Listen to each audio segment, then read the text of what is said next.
الشيطان الرجيم. بسم الله الرحمن الرحيم.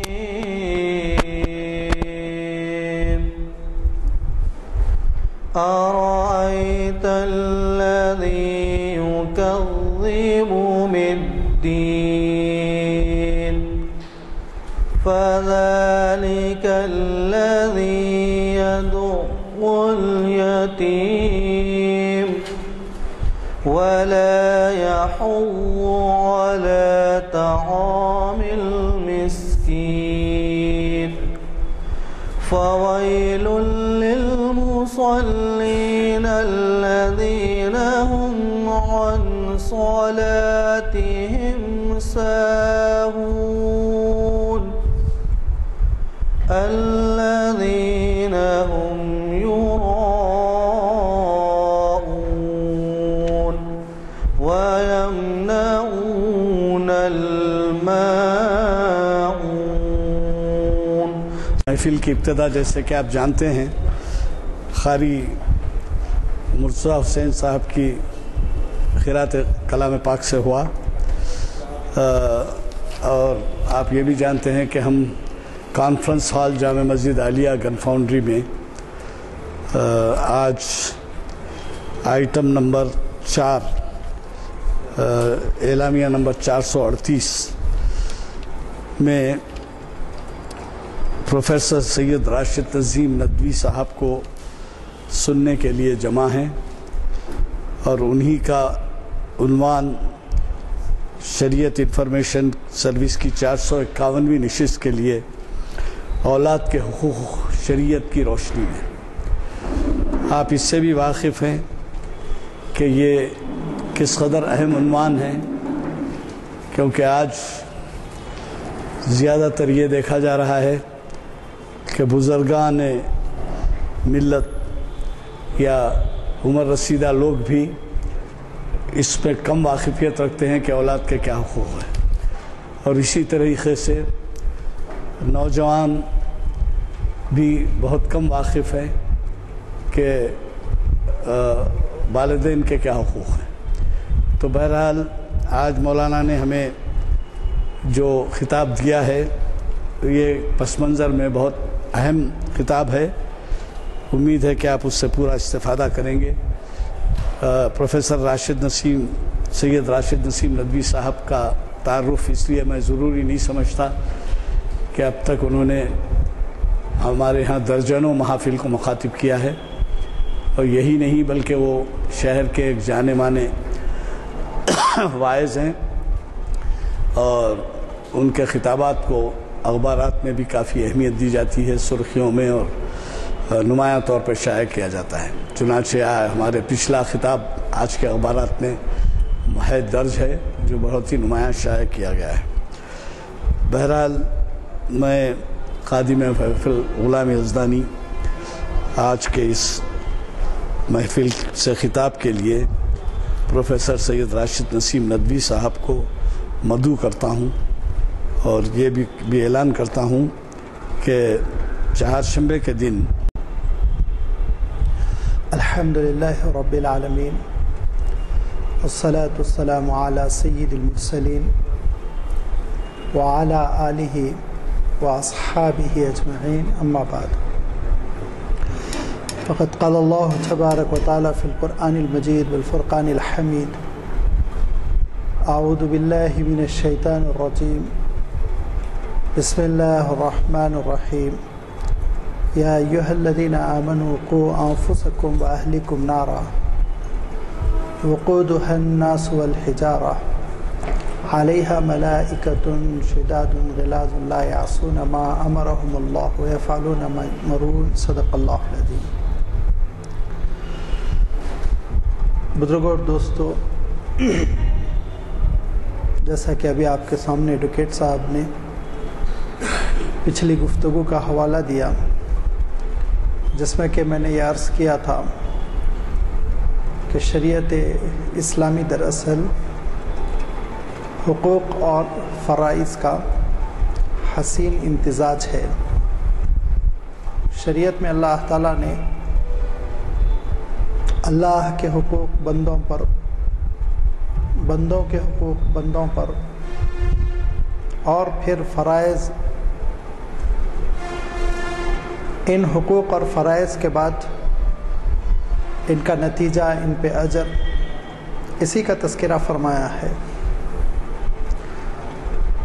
انہی میں ایک اہم ترین چیز وہ اولاد کے حقوق ہیں، اور آپ کو حیرت ہوگی یہ سن کر کہ اولاد کے حقوق کو کیوں ترجیح دی جا رہی ہے، جبکہ اللہ تعالیٰ نے قرآن مجید میں اپنے حقوق کے تذکرے کے بعد والدین کے حقوق کا تذکرہ کیا۔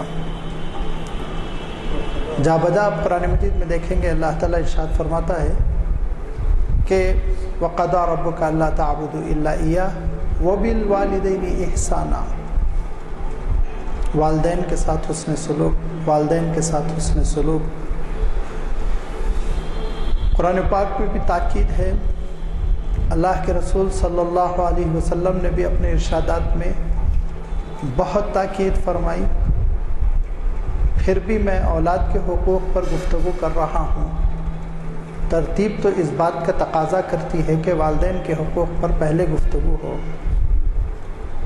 آپ حق بجانب ہے، آپ کا سوچنا بھی سچ ہے، یہ ترتیب بھی صحیح ہے، لیکن اس کے باوجود ایک بات میں عرض کروں کہ اس ترتیب معکوس کو، اس الٹی ترتیب کو میں نے اس لیے شروع کیا کہ آپ مجھے معاف فرمائیں، والدین اولاد کے حقوق میں کوتاہی کرتے ہیں اور ان کی تربیت میں گڑبڑ کرتے ہیں، جس کا نتیجہ یہ برآمد ہوتا ہے کہ اولاد اپنے ماں باپ کے حقوق ادا کرنے والی نہیں بنتی ہے۔ اگر صحیح وقت پر اولاد کی تربیت ہو جائے تو اس بات کا پورا امکان ہے، اللہ تعالیٰ کی ذات سے قوی امید ہے کہ انشاءاللہ وہ اولاد اپنے والدین کا حق پورا کرے گی، ان حقوق کو ادا کرے گی۔ لہذا ہمارے معاشرے میں، ہماری سوسائٹی میں اولاد کے حقوق بھی وضاحت کے ساتھ بتانا چاہیے، جس وضاحت کے ساتھ خطبہ، واعظین اپنے خطبوں اور اپنی نصیحتوں میں والدین کے حقوق کا تذکرہ کرتے ہیں، اس کے باوجود نوجوان نئی نسل ان کی ذہنیت بدلتی نہیں، تو اس کا سبب یہ ہے کہ ان کو صحیح غذا نہیں مل رہی ہے۔ لہذا اولاد کے حقوق پر بھی گفتگو ہونی چاہیے، جس کے لیے میں نے قرآن پاک کی ایک آیت کوٹ کی، جس میں اللہ تعالیٰ ارشاد فرماتا ہے، ایمان والو قوا انفسکم واہلیکم نارا، اپنے بال بچوں کو آگ سے بچاؤ، جہنم کی آگ سے بچاؤ، اس جہنم کی ہولناک آگ سے بچاؤ جس کے ایندھن لکڑی، کاغذ اور پلاسٹک کی اشیاء نہیں بلکہ انسان اور پتھر ہوں گے۔ وقودها الناس والحجارہ، اصلاً تو پتھر سے وہ آگ دہکائی جائے گی اور اس آگ میں پھر انسانوں کو نظر آتش کیا جائے گا۔ تو اب تصور کریں کہ کس قدر تیز وہ آگ ہوگی، کس قدر وہ ہولناک، دردناک اور خطرناک آگ ہوگی۔ اس آگ کا ایندھن بننے سے تو اپنے بچوں کو بچاؤ، اللہ تعالیٰ دہائی دے رہا ہے، اور فرمایا وہ آگ ایسی نہیں کہ اس سے چھٹکارا حاصل کر کے کوئی بھاگ جائے، اس پر تو ایسے فرشتوں کو اللہ تعالیٰ نے متعین فرمایا جو بڑے مضبوط ہیں، طاقتور ہیں، اللہ کی ذرہ برابر نافرمانی نہیں کرتے، جو آرڈر مل جاتا ہے اس کی تکمیل کرتے ہیں، وہ فرشتے اس کے نگہبان ہیں، اس کے کنٹرولرز ہیں، کنٹرول کرتے ہیں، کوئی بھاگ نہیں پائے گا۔ اس آگ سے اپنے بچوں کو بچاؤ۔ آج ہمارا عالم یہ ہو گیا کہ مستقبل میں بعض امراض اور بیماریوں کے اندیشے سے ہم اپنے بچوں کو وہ ویکسینیشنز دیتے ہیں جس میں بچے رات بھر بخار سے تڑپتے ہیں، کروٹیں بدلتے ہیں۔ بچوں کا سونا تو دوسری بات، ماں باپ نہیں سو پاتے، رات بھر جگ کے ان کی تیمارداری کرتے ہیں۔ بہت اچھا کیا جاتا ہے، اگر ضرورت ہے ضرور وہ ویکسینیشن دینا چاہیے، میں اس کی مخالفت نہیں کرتا ہوں، لیکن ایک اچھے مستقبل کے لیے جب ماں باپ اتنی محنت کرتے ہیں تو پھر جنت کے لیے ماں باپ کیا محنت کرتے ہیں، ذرا سوچیں آپ۔ جہنم سے نجات کے لیے اور بچوں کی صحیح تربیت کے لیے کتنی ہم محنت کر رہے ہیں، اس پہ سوچنا چاہیے۔ تربیت میرے دوستوں نہ اس سے جیب ہلکا ہوتا ہے، نہ اس سے انرجی آپ کی خرچ ہوتی ہے، نہ اس سے آپ کو بے پناہ تھکان ہوتی ہے، نہ اس سے جھگڑے مول لینے پڑتے ہیں، نہ اس سے توانائیاں خرچ ہوتی ہیں، نہ اس سے دوریاں پیدا ہوتی ہے۔ تربیت تو اتنی پیاری چیز ہے، اتنی پیاری چیز ہے، 1 روپیہ اس پر خرچ نہیں، طاقت توانائی خرچ نہیں، دوریوں کی بجائے الفتیں محبتیں۔ تربیت تو ایک ایسی چیز ہے کہ تربیت کی وجہ سے گھر بھی انسان کا وہ خوشنما نکھرا ہوا، اور تربیت کی وجہ سے خاندان بھی، کنبہ بھی سوسائٹی میں مقبول محبوب، جس پہ 1 روپیہ خرچ نہیں، جس پہ ذرا برابر محنت نہیں، جس پر 1 لمحہ خرچ نہیں، اس تربیت سے ہم کیوں اس تربیت سے سستی کرتے ہیں اور اس تربیت کو ہم بالائے طاق رکھتے ہیں؟ اس پہ ہم کو سوچنا چاہیے۔ اللہ تعالیٰ نے اس تربیت کے لیے جو نظام جاری فرمایا، جس میں قرآن پاک میں بھی اشارے ہیں، کہیں کہیں واضح ہدایتیں ہیں، اور حضور اکرم صلی اللہ علیہ وسلم کا اسوہ تو بہت ہی اس معاملے میں واضح ہے، کلیئر ہے اور کافی و شافی ہے۔ جب اللہ تعالیٰ کی کتاب اور رسول اللہ کی سنت، یہ 2 چیزیں مل جائیں تو شریعت وجود میں آ جاتی ہے، اسی کو شریعت کہتے ہیں۔ شریعت کے اصل 2 ہی سورس ہیں، کتاب اللہ، سنت رسول اللہ۔ تو حضور اکرم صلی اللہ علیہ وسلم کے احکامات سے لے کر قرآن پاک کی ہدایتیں سب آپ مد نظر رکھیں تو آپ دیکھیں گے کہ تربیت کا عمل کتنا اچھا ہے۔ اولاد کے حقوق کے سلسلے میں جو پہلی اہم چیز اسلام میں بتائی گئی، وہ 5 وہ اعمال ہے جو عند الولادہ، پیدائش کے وقت کرنا ہے۔ 5 چیزیں ہیں جس میں سستی نہیں کرنی چاہیے، جس میں پہلی چیز آپ جانتے ہیں کہ سیدھے کان میں اذان دینا، بائیں کان میں اقامت، اللہ کی شہادت، حضور اکرم صلی اللہ علیہ وسلم کی رسالت کا پہلے لمحے میں، اولین فرصت میں اعلان کر دینا۔ الحمدللہ اس کا ہماری سوسائٹی میں رواج ہے۔ دوسرے نمبر پہ جو ضروری چیز ہے، جو ضروری سے مراد یہ کہ فرض اور واجب کی اصطلاح میں نہیں، پسندیدہ چیز ہے جو حضور اکرم صلی اللہ علیہ وسلم کی سنت ہے، اس کو تحنیک کہتے ہیں۔ تحنیک لفظ حنک سے بنا، حنک کے معنی اصلاً منہ کے خالی حصے کو کہتے ہیں، تالو کو کہتے ہیں، اور تحنیک کے معنی یہ ہوتے ہیں کہ حضور اکرم صلی اللہ علیہ وسلم کی خدمت میں کسی نوزائیدہ کی ولادت کی خوشخبری دی جاتی تو حضور اکرم صلی اللہ علیہ وسلم اپنے دندان مبارک سے کھجور کو تھوڑا سا چباتے، اور چبانے کے بعد اس پر تھوڑا سا شہد لگاتے، اور اس کھجور کو پیدا ہونے والے کی تالو سے لگا دیتے تاکہ وہ چوس لے تھوڑی دیر کے لیے، لمحے دو لمحے کے لیے، 30 سیکنڈ کے لیے۔ اس طرح سے حضور اکرم صلی اللہ علیہ وسلم کا بابرکت لعاب دہن نومولود کے پاس پہنچ جاتا اور برکت ہوتی۔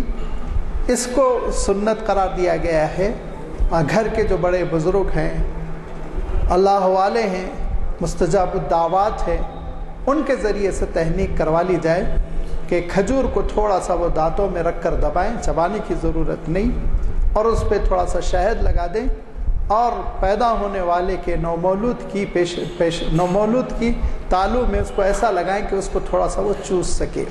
کھلانے کی ضرورت نہیں، منہ میں پورا دینے کی ضرورت نہیں۔ اس کے بعد تیسری اہم چیز حضور اکرم صلی اللہ علیہ وسلم جس کی تاکید فرمایا کرتے تھے، وہ یہ کہ لڑکی کا مہذب نام رکھو، پیارا نام رکھو، شائستہ نام رکھو، عبدیت جس میں ہو وہ نام انتخاب کرو، اہل اللہ کا جو نام ہے اس نام کا انتخاب کرو، اور اس نام سے بچے کو پکارو۔ اگر نومولود کا غلط سلط کوئی نام رکھ دیتا، حضور اکرم صلی اللہ علیہ وسلم کی خدمت میں وہ نام پہنچتا تو آپ ناپسند فرماتے، تبدیل کر دیتے، تبدیل کرتے ہوئے حکمت بتاتے، اور کبھی کبھی تو ایسا ہوا کہ مشرکانہ نام تھے، کسی نے عبدالشمس رکھ دیا، شمس کا سورج کا بندہ، حضور نے کہا نہیں عبداللہ رکھو، عبد الرحمن رکھو۔ کبھی کبھی تو حضور اکرم صلی اللہ علیہ وسلم نے حکیمانہ انداز میں بھی ناموں کو تبدیل کیا۔ چنانچہ ایک صاحب کا نام افلاح رکھا گیا اور ان کے والدین نے خبر دی ہم کو لڑکا ہوا، ہم نے افلاح رکھا۔ حضور نے کہا ذرا نام ایسا رکھو کہ گھر میں تم پکارو گے افلاح ہے تو جواب ہوگا نہیں ہے، یعنی گھر میں فلاح نہیں ہے، گھر میں کامیابی نہیں ہے، ایسے نام مت رکھو۔ کہا ایسے نام رکھنے سے پکارنے میں تھوڑا تردد ہو جاتا ہے، اچھے نام رکھو۔ تو بعض ناموں میں حضور اکرم صلی اللہ علیہ وسلم جزوی ترمیم بھی فرماتے، تو معلوم یہ ہوا معنوی طور سے نام اچھے ہونے چاہیے، مناسب ہونے چاہیے، اور یہ بچے کا حق ہے، اولاد کا حق ہے پیدا ہونے کے بعد کہ اس کے والدین اس کا اچھا نام رکھیں۔ بڑے ہو کر زندگی بھر وہ شرمندہ ہوتا رہتا ہے اپنے نام کی وجہ سے، اور اس کی وجہ سے وہ اپنے ناموں کو چھپاتا ہے اور وہ شارٹ فارم میں ABCD کے ذریعے سے اپنے نام کو پورا کرنے کی کوشش کرتا ہے۔ کیوں؟ اس لیے کہ بچپن میں غلط نام رکھا گیا، اس کو تبدیل کرنا ممکن نہیں۔ لہذا والدین کی یہ ذمہ داری ہے کہ وہ مشورے سے اچھا نام رکھیں، بامانہ نام رکھیں، عبدیت کا اظہار ہو یا اہل اللہ کا نام ہو، صحابہ کا نام ہو، انبیاء کا نام ہو، ایسے ناموں میں سے کسی نام کو اختیار کریں۔ اور اس کے بعد سے چوتھی چیز جس کا اللہ کے رسول صلی اللہ علیہ وسلم اتنا تذکرہ فرماتے تھے کہ بعض ائمہ اسلام نے اس کو واجب قرار دیا، وہ چوتھی چیز ہے عقیقہ کرنا۔ ہماری سوسائٹی میں اتنی غلط فہمی ہے اس کے سلسلے میں کہ وہ سمجھتے ہیں عقیقہ ایک منی ولیمہ ہوتا ہے، ایک چھوٹا سا ولیمہ ہوتا ہے، اس میں ولیمے میں 1000 آدمی آتے ہیں تو عقیقے میں 200-250 کی تو دعوت کرنی چاہیے، جس کی وجہ سے عقیقہ کرتے ہی نہیں۔ بڑی عمر ہو جاتی ہے، مجھے حیرت ہوتی ہے جب مسئلہ پوچھتے ہیں کہ لڑکے کا عقیقہ نہیں ہوا تھا، اب ولیمہ ہو جائے گا کیا؟ کر دو، اب ولیمے کے دن ہی عقیقہ کر دو، کیا کریں گے؟ ورنہ اللہ کے رسول صلی اللہ علیہ وسلم نے اس کو 7ویں دن پسند فرمایا، 7ویں دن پسند فرمایا، اور سارا کا سارا عقیقے کا گوشت آپ کھا لیں، یا سارا کا سارا خیرات کر دیں، یا سارا کا سارا تقسیم کر دیں، آپ جو چاہے وہ کر سکتے ہیں۔ اس میں کوئی کسی قسم کی کوئی بندش نہیں جس کی وجہ سے انسان عقیقے سے بھاگے۔ 7ویں دن عقیقہ کرنا مسنون ہے۔ 7واں دن چھوٹ جائے، علماء نے کہا پھر 14 دن میں، اور یہ بھی دن چھوٹ جائے تو 21ویں دن 7 سے ملٹیپلائی کر کے کر لو، لیکن کر لو جلد از جلد، کیونکہ اللہ کے رسول صلی اللہ علیہ وسلم کا کیا ارشاد ہے؟ حضور اکرم صلی اللہ علیہ وسلم ارشاد فرماتے ہیں ہر پیدا ہونے والا، ہر نوزائیدہ وہ دراصل رہن ہے اللہ کے پاس جب تک کہ عقیقے کا خون نہ بہا لیا جائے۔ رہن ہے فرمایا، رہن کو چھڑوانا گویا جیسے ذمہ داری ہوتی ہے، جس نے اپنا سامان رہن پہ رکھ دیا، زیور رہن پہ رکھ دیا، سونا چاندی رہن پہ رکھ دیا، تو وہ چھڑوانے کی فکر کرتا ہے، ایسے اس کو فکر کرنی چاہیے عقیقے کی۔ بیجا خرافات کی وجہ سے عقیقے کی تقریب کو ہم نے ایک مصیبت بنا ڈالا، اور اس کے بعد اس سے بھاگنے لگے۔ کچھ نہیں ہے اس میں، لڑکی کے لیے 1 بکرا، لڑکے کے لیے 2 بکرا، اور اگر یہ بھی ممکن نہیں ہے کوئی ایسی گائے یا بڑا جانور جو کسی بھی عبادت کی نیت سے ذبح کیا جا رہا ہو، بقرعید میں وہ قربانی کی نیت سے ذبح کیا جا رہا ہو، یا کوئی بھی ایسی جو عبادت کی نیت ہوتی ہے جس میں بیچنے کی نیت سے ذبح کیا جا رہا، تو آپ 2 عقیقے کے حصے اس میں نہیں لے سکتے۔ لیکن جیسے بقرعید کا زمانہ ہے، ان 3 دنوں میں کوئی گائے ذبح کی جا رہی ہے عبادت کی نیت سے، تو اس میں 5 حصے قربانی کے، 2 حصے عقیقے کے آرام سے آپ کر سکتے ہیں، 5-6 حصے اس کے عبادت کے، اور 1 حصہ عقیقے کا آپ آرام سے شامل ہو سکتے ہیں۔ تو جو چیزیں ہم آسانی کے ساتھ ادا کر سکتے ہیں ان کو ہم نے بوجھ بنا ڈالا، جیسے کہ بنی اسرائیل نے شریعت کو بوجھ بنا ڈالا تھا، اور اللہ تعالیٰ نے حضرت عیسیٰ علیہ السلام کو بھیج کر یہ کہا تھا کہ اے عیسیٰ آپ اعلان کیجئے کہ الاغلال والاواسر، وہ بوجھ بندشیں جو انہوں نے شریعت کے نام سے اپنے اوپر لاد ڈالی ہیں، اس کو میں ختم کرنے آیا ہوں۔ یہی حال ہمارا ہو گیا ہے۔ شریعت کا حکم بہت آسان ہے، عقیقہ بہت اہم ہے، اور میں نے آپ کی خدمت میں رکھا کہ حضور اکرم صلی اللہ علیہ وسلم کے ارشادات کو دیکھتے ہوئے بعض علماء نے واجب لکھا ہے، لیکن جمہور امت نے بہرحال اس کو سنت لکھا ہے اور اس میں حضور اکرم صلی اللہ علیہ وسلم کی بڑی تاکید ہے، لہذا سادگی کے ساتھ عقیقے کی یہ رسم انجام دے لیں۔ اور پانچویں چیز، اگر لڑکا ہے تو اس کی ختنہ کرانا، اس کو اتنا ڈیلے نہ کرنا کہ وہ بالغ ہو جائے یا 4-5 سال کا ہو جائے اس کو مصیبت ہو، نہیں، جلد از جلد وہ سنت ادا کرنے کی کوشش کرنی چاہیے۔ اور لوگ سمجھتے ہیں وہ سنت ہے، میں بتاؤں آپ کو وہ سنت ہے، لیکن بہت سی سنتیں ایسی ہیں جو ہماری آئیڈینٹی ہے، ہمارا تشخص ہے، ہمارا اسلام ہے۔ حجر اسود کو چومنا کیا ہے؟ سنت ہے۔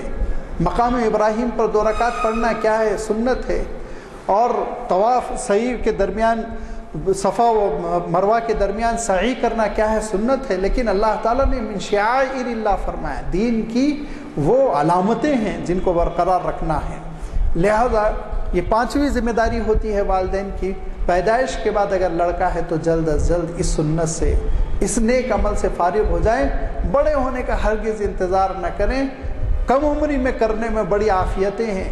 ایک تو یہ کہ ماں بھی اس زمانے میں فارغ رہتی ہے کام کاج سے، وہ تیمہ داری کر لے گی۔ نمبر 2، زخم بہت جلدی اس کا سوکھ جائے گا۔ نمبر 3، اس کو زخم کا درد بھی بہت کم محسوس ہوگا، کیونکہ وہ زمانہ وہ ایسا ہوتا ہے جس میں درد نہیں محسوس ہوتے، کم سے کم محسوس ہوتے، لہذا جلد فارغ ہو جائیں، بڑے ہونے کی تاخیر نہ کریں۔ بہتر یہ ہے کہ 40 دن کے اندر اندر اس سنت سے فارغ ہو جائیں۔ اب اس کے بعد سے بچہ جیسے جیسے بڑھنے لگے گا تو اب تربیت کا ہم کو سوچنا ہے۔ تربیت کے سلسلے میں میں آپ کی خدمت میں ابھی عرض کر چکا ہوں کہ اس میں آپ کا 1 پیسہ خرچ نہیں ہونے والا ہے۔ تربیت کیا ہے؟ تربیت یہ ہے کہ ہر نیکی کا آپ حکم دیتے رہیں، ہر برائی سے آپ اس کو روکتے رہیں۔ کیسے روکیں گے برائی سے؟ مثلا روز اول سے آپ یہ تہیہ کیجئے کہ اس کو ناپاکی سے دور رکھیں۔ لہذا جیسے جیسے وہ بڑا ہو، 1-2 سال کا یا بڑی ہو جائے 1-2 سال کی، تو یہ ماں کی ذمہ داری، باپ کی ذمہ داری بنتی ہے کہ اس کو استنجا کی عادت ڈالے۔ یہ نہ سوچے ابھی یہ غیر مکلف ہے، ذمہ دار نہیں ہے، 10 سال کا ہو جائے تو سکھائیں گے، 12 سال کا ہو جائے گا تو سکھائیں گے، نہیں۔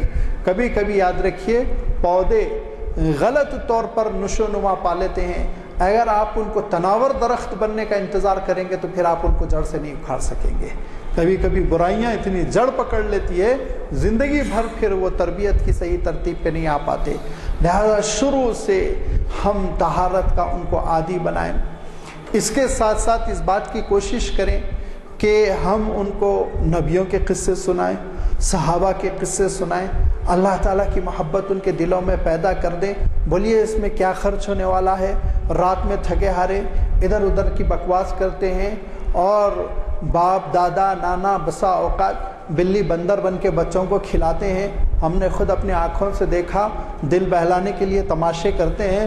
اس کے بجائے اگر پیارے پیارے نبیوں کے قصے، حضرت ابراہیم علیہ السلام کا قصہ، حضرت اسماعیل علیہ السلام کی تابعداری، حضرت یعقوب کا صبر، حضرت یوسف کی جد و جہد، کتنے قصے ہیں قرآن پاک میں جو ہم سنا سکتے ہیں۔ پھر کتنے واقعات ہیں صحابہ کے، پیارے پیارے واقعات جو ہم سنا سکتے ہیں۔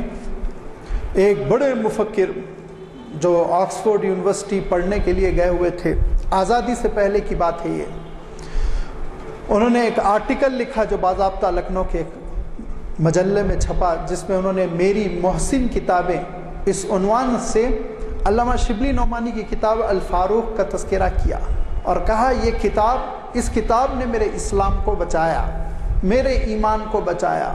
وہ کیسے؟ وہ لکھتے ہیں کہ جب میں گیا ہوا تھا تو میری ذہانت کی وجہ سے مشنریز میرے پیچھے لگی ہوئی تھی۔ مشنریز کے لوگ مجھ پر دن بھر تباہ آزمائی کرتے تھے اور اسلام کے سلسلے میں بدگمانیاں پیدا کرنے کی کوشش کرتے تھے، لیکن رات میں جب میں بستر پر لیٹتا تو میں اپنی والدہ کو یاد کرتا جو بچپن میں مجھے الفاروق سے حضرت عمر کے قصے سناتی تھی۔ تو میں یہ سوچتا تھا کہ وہ عمر جو اتنا جینیس تھا، جس کا تذکرہ الفاروق میں ہے، اتنا زبردست تاریخ کا ہیرو، اتنی بڑی شخصیت، اگر اسلام میں یہ